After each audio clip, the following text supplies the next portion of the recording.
আছো সবাই? আশা করছি সকলে ভীষণ ভালো আছো, আর আমিও কিন্তু ভালো আছি। তো মুজ খুঁটিনাটির নতুন আরও একটি ব্লগে তোমাদের সকলকে জানাই স্বাগত। আশা করছি আমার আজকের ভিডিওটাও তোমাদের ভালো লাগবে। আজকে সকাল থেকে আর ভিডিওটা শুরু করা হয়নি, কারণ সকাল থেকে না প্রচুর কাজ করে ফেলেছি।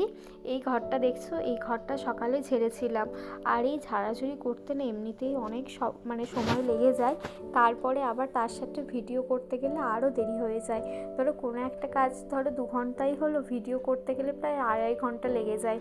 তাই সকাল থেকে আর ভিডিওটা করা হয়নি, তাড়াতাড়ি করে কাজকর্ম করেছি। এখন স্নান করে এসে বেডশিটটাকে পেতে নিচ্ছি। আর এখন শীতকাল বলে স্নান করে এসে বেডশিট পাততে কোনো অসুবিধা হচ্ছে না, কিন্তু যখন প্রচণ্ড গরম থাকে না, আমি স্নান করার আগেই বেডশিটটাকে পেতে নেওয়ার চেষ্টা করি। কারণ স্নান করে এসে যখন প্রচণ্ড গরম থাকে, বেডশিটটা আবার পাততে গেলে না আবার ঘেমে স্নান হয়ে যায়। শীতের এটাই একটা সুবিধা, না হলে সঙ্গে সঙ্গে আবার বেডশিটটা পাততে হলে অনেকটা পরিশ্রম হয়ে যায়, একটু বসে এটা করা যায়। আর এখন অনেকটাই বেলা হয়ে গেছে, ধরো এখনও আমাদের খাওয়া দাওয়া হয়নি, কারণ সকালে ধরো একটা ঘর ছাড়া মানে অনেকটা সময় লেগে যায়। যখন কাজটা শুরু করার আগে মনে হয় যে দূর কেমন কিছু তো নেই, তাড়াতাড়ি হয়ে যাবে, ওই 1 ঘন্টার মধ্যে সবটা হয়ে যাবে। কিন্তু যখন কাজে হাতটা দিই, কাজটা শুরু করি, কোথার থেকে যে এত ধুলো বেরিয়ে যায় বুঝতে পারি না। মনে হয় যে যেদিকেই তাকাচ্ছি, যেদিকেই হাত দিচ্ছি, ধুলোই ধুলো। মানে রোজ দিন ঘর এত ভালো করে পরিষ্কার করা হচ্ছে, তাও যে কোত্থেকে ঘরে এত ধুলো আসে জানি না। তারপর বেডশিটটা পেতে খাওয়া দাওয়া করে নিয়ে একটু রেস্ট নিয়েছিলাম, আর এখন তোমাদের সাথে একদম সন্ধেবেলা দেখা হচ্ছে। আর এখন ও পর্দাগুলোকে লাগিয়ে নিচ্ছে, মানে যে তাকটা আছে সেই পর্দাগুলোকে খুলে কেচে দিয়েছিলাম, কারণ ঘরটা ধরো ঝাড়া হচ্ছে, পর্দাগুলোতেও তো হালকা হালকা ধুলো পড়ে থাকে, তাই পর্দাগুলোকেও সব ধুয়ে নিয়েছিলাম। আর এই পর্দাগুলো আমি লাগাতে পারি না, তাই ও ফিরলো, তারপরে ও আবার পর্দাগুলোকে লাগিয়ে দিল। আর এদিকে এখন এলাম, আজকে একটু পিৎজা বানাবো। তোমরা আমার আগের ভিডিওটা দেখেইছো যে আমরা যখন বাড়ি গেছিলাম তখন পিৎজা বানিয়েছিলাম, কিন্তু সেটা গ্যাসে বানিয়েছিলাম। আমাদের এখানে যখন মাইক্রোওয়েভ আছে, অনেক দিন ধরেই ভাবছিলাম জানো তো যে একদিনকে পিৎজা করব, কিন্তু এই করব করে আর করা হচ্ছিল না। তাই ভাবলাম যে মাইক্রোওয়েভে তো কখনো পিৎজা করিনি, আগে কেক করেছি, কেক দেখেছিলাম খুব সুন্দর বেকড হয়েছিল, তখনই ভেবেছিলাম যে একদিন পিৎজা করব।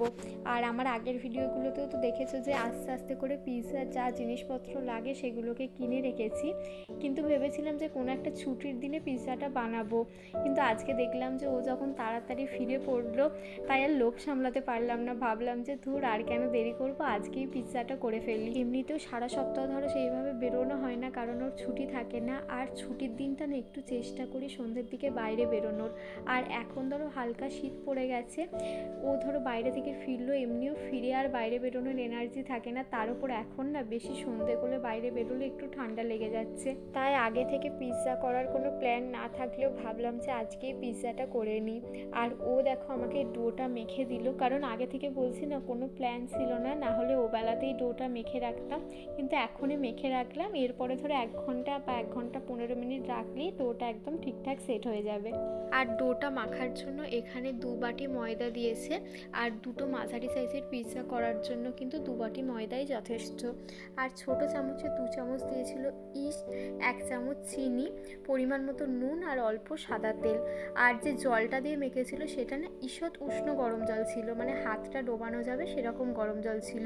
খুব জলটা গরম নিয়ে নিলে হবে না, কারণ বেশি গরম নিয়ে নিলে ইস্টটা কিন্তু নষ্ট হয়ে যাবে, আর যদি ঠান্ডা জল নেওয়া হয় ইস্টটা অ্যাক্টিভ হবে না। আমি এখানে ইনস্ট্যান্ট ইস্ট নিয়েছিলাম, তাই একদম ডাইরেক্ট ময়দাটা দিয়ে দিয়েছিলাম। আর তোমাদেরকে এখানে একটা কথা বলে রাখি, 2 ধরনের ইস্ট পাওয়া যায়, একটা কিন্তু ইনস্ট্যান্ট ইস্ট, একটা হচ্ছে অ্যাক্টিভ ইস্ট। তোমরা যদি অ্যাক্টিভ ইস্টটা নাও, সেটা হচ্ছে একটু গরম জল আর চিনির মধ্যে 5-7 মিনিট ভিজিয়ে রাখতে হবে। তারপর সমস্ত শুকনো উপকরণগুলোকে ও ভালো করে মিশিয়ে নিয়েছিল, আর একটা সফট মানে ডো তৈরি করেছিল। আর পিৎজার জন্য ডোটা কিন্তু খুবই সফট করতে হবে, দেখালাম দেখতেই পেলে। তারপর সেই ডোটাকে একটা এয়ারটাইট যে কোনো জায়গায় রাখতে হবে, অনেকে পলিথিন ফয়েলের মধ্যে করে রেখে দেয়, কিন্তু আমার যেহেতু পলিথিন ফয়েল নেই, তাই তাই ভাবলাম যে প্রেশার কুকারও তো এয়ারটাইট, তাই প্রেশার কুকারের ভেতরেই ওটাকে রেখে দিলাম আর ওপর থেকে ভালো করে একটু তেল দিয়ে দিয়েছিলাম। তারপর 1.5 ঘন্টা পর প্রেশার কুকারটাকে খুলেছিলাম আর দেখতেই পেলে যে ডোটা কতটা ফুলে গেছে সেটা দেখালাম। আর এইভাবে যদি সঠিক পরিমাণে সব কিছু দাও তাহলে কিন্তু ডোটা এইভাবেই ফুলবে, আর ডোটা এইভাবে ফুললেই বুঝতে পারবে যে তোমাদের পিৎজার ডোটা একদম পারফেক্ট রেডি হয়েছে। আর ডোটাকে আমি বললাম যে 2টো পিৎজা বানাবো, তাই 2টো ভাগ করে নিলাম আর ও ডোটাকে আমাকে বেলে দিল আর আমি এখন পিৎজাটাকে সাজিয়ে নিচ্ছি। তো প্রথমে ডোটাকে না কোণগুলোকে একটু হাত দিয়ে মানে উঁচু করে দিলাম, তারপরে একটা কাঁটা চামচ নিয়ে অল্প একটু ফুটো ফুটো করে দিলাম আর পিৎজা পাস্তা সসটা একটা চামচে করে স্প্রেড করে দিলাম। আর এই সসটা আমি কিন্তু অনলাইন থেকে কিনেছিলাম। আর এই সসটার উপরে আমি চিজ গ্রেট করে দিয়েছিলাম। আর এটা আমি তো দেখতেই পেলে যে মজরেলা চিজ নিয়েছিলাম, এটাও আমি অনলাইন থেকেই কিনেছিলাম। তারপরে নিজের পছন্দ মতো ভেজিস এখানে অ্যাড করে দিয়েছিলাম। আমি এখানে টমেটো, ক্যাপসিকাম আর পেঁয়াজ দিয়েছিলাম। আর তার উপরে একটু ছোট ছোট চিকেন, সেটাকে আমি ভেজে রেখেছিলাম, মানে একটু ম্যারিনেট করে ভেজে নিয়েছিলাম, সেটাই দিয়ে দিলাম।